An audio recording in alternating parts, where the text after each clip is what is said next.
বৃদ্ধির জন্য কোনো প্রস্তাব পাঠাবেন কিনা এবং এই নিয়ে বর্তমানে আপনাদের প্রণীত যে নীতিটি রয়েছে সেটি আমরা জানতে চাচ্ছি। সম্মানিত মন্ত্রী প্রদত্ত তথ্য অনুসারে বাংলাদেশে সরকারি চাকরিজীবী কর্মকর্তা এবং কর্মচারীর সংখ্যা হচ্ছে 14,50,891টি। এই 14,50,891টি পরিবারের সর্বশেষ বেতন বৃদ্ধি হয়েছে 2015 সালে, আর বর্তমান হচ্ছে 2026 সাল। গত 11 বছরে কোনো বেতন বৃদ্ধি হয়নি, অথচ এই 11 বছরে মুদ্রাস্ফীতি 55 থেকে 65% পর্যন্ত বৃদ্ধি হয়েছে।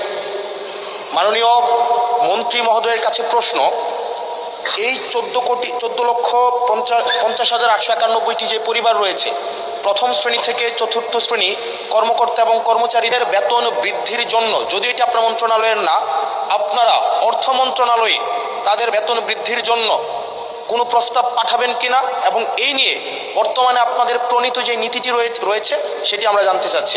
ধন্যবাদ। মাননীয় মন্ত্রী।